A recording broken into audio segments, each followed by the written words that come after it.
तो भाइयों फिर से आ गया वो बॉडी बिल्डिंग के इंटरेस्टिंग अपडेट्स लेके। तो वीडियो को शुरू करने से पहले जल्दी से वीडियो को लाइक कर दीजिए और अगर आप अपने भाई के चैनल पर नए हैं तो जल्दी से चैनल को सब्सक्राइब कर दीजिए ऐसे रेगुलर फिटनेस और बॉडी बिल्डिंग अपडेट्स के लिए।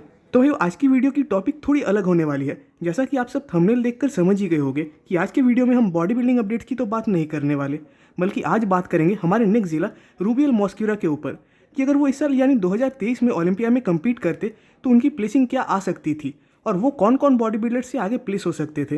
तो एक बात तो कंफर्म है कि इनके इस साल के एमेचर शो के कंपटीशन और इनके प्राग प्रो के परफॉर्मेंस से बहुत ज़्यादा लोग अभी भी हक्के बक्के हैं और उससे भी ज़्यादा लोग सरप्राइज थे नेक्जिला के प्राग प्रो के प्लेसिंग को लेकर। और साथ ही साथ स्टीव वाइनबर्गर जो कि ओलंपिया के हेड जज है वो भी रूबियल के फिजिक्स से काफ़ी ज़्यादा इंप्रेस्ड थे, क्योंकि स्टीव ने साफ ये कहा था कि बिग रैमी के प्रो डेब्यू के बाद अब उन्हें एक नेक्जिला की ही फिजिक दिखी जो उन्हें सही में इंप्रेस कर पाई। तो भाई जो बॉडी बिल्डर इस साल प्रो डेब्यू में इतने कम्पिटिटिव लाइनअप में थर्ड प्लेस पे आ सकता है, इवन स्टीव जैसे जज उनसे इतना ज़्यादा इंप्रेस हो सकते हैं, तो वो बॉडी बिल्डर अगर इस साल ओलंपिया में कम्पीट करता तो वो क्या कर सकता था इस बार। अब अगर बेसिक से शुरू करें तो एक बात सभी मानेंगे कि अभी इनका जो स्ट्रक्चर है उसको अभी तक परफेक्ट तो नहीं कह सकते और ना ही कुछ खास सिमेट्रिकल बैलेंस्ड है। हाँ, वो जिस चीज़ के लिए फेमस है मतलब अपने ट्रैप्स के लिए, वो उन्हें थोड़ा ओवरपावर्ड करता है, बट स्टिल वो हर पोज में परफेक्ट बैठता है ऐसा भी नहीं है। इवन कुछ कुछ पोजेस में इनकी फिजिक थोड़ी ज़्यादा ही इम्बैलेंस दिखती है। बट अगर देखने जाए तो अभी इनका एज भी ज़्यादा नहीं है, अभी शायद ये 28 साल के ही है एंड अभी भी वो एक बहुत यंग बॉडी बिल्डर है। बट नेक्स्ट ईयर स्टिल अपनी फिजिक को इंप्रूव किए जा रहे हैं। बट प्रेजेंट में उनके पास जो है वो है उनकी फ्रीकी मस्कुलरिटी, क्योंकि स्टीव वाइनबर्गर उनके परफेक्ट फिजिक या कमाल के पोजिंग से या कंप्लीट स्ट्रक्चर से तो इंप्रेस नहीं हुए होंगे। स्टीव इंप्रेस हुए थे उनकी जो फ्रीकी मस्कुलरिटी थी उनसे, खासकर उनके जैसे एकदम मासिव लेग्स आ रहे थे जो कि सही में मॉन्स्टर्स लग रहे थे स्टेज पे। तो स्टीव इंप्रेस उन चीज़ों से हुए थे।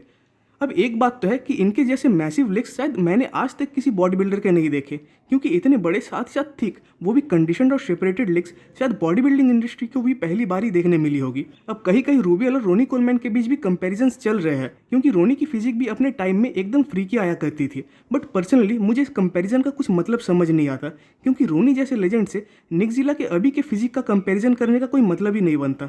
हाँ, इस फोटो से हमें एक ये अंदाज़ा लग सकता है कि रूबियल अगर रोनी के सामने खड़े होते तो वो कैसे लग सकते थे।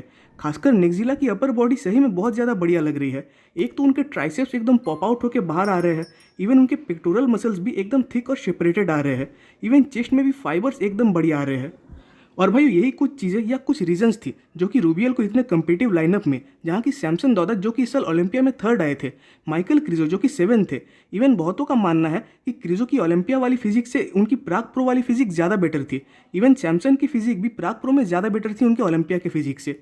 इवन उस शो में नेथन डियासा जैसे बॉडी बिल्डर थे जो कि ओलंपिया में कभी 7th आए थे, और इवन इस साल नेथन का भी पोटेंशियल था कि वो टॉप 10 में प्लेस होते। तो इस लाइनअप के अकॉर्डिंग तो ये बात पक्की थी कि अगर नेक्जिला इस साल ओलंपिया में आते तो वो डेफिनेटली टॉप 10 के अंडर ही प्लेस होते।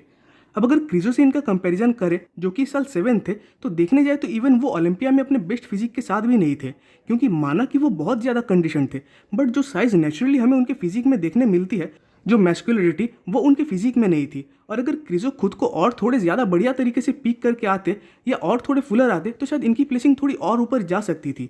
इवन बहुतों का मानना है कि शायद वो टॉप 4 के अंडर भी प्लेस हो जाते, और जिसका मेन रीज़न था कि उन्होंने प्राग प्रो में जैसी फिजिक लाई वो शायद ओलंपिया के टॉप 4 को भी क्रैक कर सकती थी। बट अगर मैं अपना ओपिनियन दूँ कि क्रिजो अगर प्राग प्रो वाली बॉडी भी ओलंपिया में लाते तो माना कि वो 4th नहीं आ पाते, बट कम से कम वो 6th तो आ ही जाते। अब भाई इस अपडेट को और आगे ले जाने से पहले आप सबसे मेरा एक रिक्वेस्ट है कि आप सबको अगर मेरा ये रेगुलर कंटेंट अच्छा लगता है तो आपके भाई को सपोर्ट करने के लिए प्लीज़ इस चैनल को एक सब्सक्राइब कर दीजिएगा। अब उससे भी मजे की न्यूज़ ये थी कि हमारे लेजेंड केविन लेब्रोनी का मानना था कि प्राग प्रो में नेक्जिला की प्लेसिंग क्रिजो से ऊपर रहनी चाहिए थी और रूबियल को 2nd आना चाहिए था। अब देखने जाए तो दोनों के बीच कंपटीशन बहुत ज़्यादा बढ़िया था। इवन शायद रूबियल कुछ पोजेस में क्रिजो को बीट भी कर रहे थे, जिसमें से साइड पोजेस में तो वो एकदम खा ही जा रहे थे। इवन साइड ट्राइसेप पोज में कहीं ना कहीं वो सैमसन से भी ज़्यादा बढ़िया लग रहे थे, बट वही बैक पोजेस में तो वो बहुत ही पीछे दिख रहे थे। तो ये थर्ड प्लेसिंग मेरे ख्याल से बुरी प्लेसिंग तो नहीं थी इनके लिए। तो ये प्राग प्रो में जिस फिजिक के साथ आए थे, अगर वही फिजिक वो ओलंपिया में लाते तो उनकी प्लेसिंग क्या आ सकती थी। तो अगर सही बताऊँ तो मेरे ख्याल से ये 2nd कॉल आउट में बड़ी आसानी से आ जाते, जहाँ की 4 से लेकर 8 के अंडर उनकी प्लेसिंग आती तो शायद चांसेस थे कि वो 8 प्लेस पे आ जाते। हालांकि क्रिजो की प्राग प्रो वाली फिजिक ओलंपिया से ज़्यादा बेटर थी, तो शायद यहाँ उनको कुछ चांसेस मिल जाते कि वो इस चीज़ में क्रिजो को बीट कर देते। खासकर साइज को अगर देखने जाते तो नो डाउट रूबियल क्रिजो को बीट कर देते।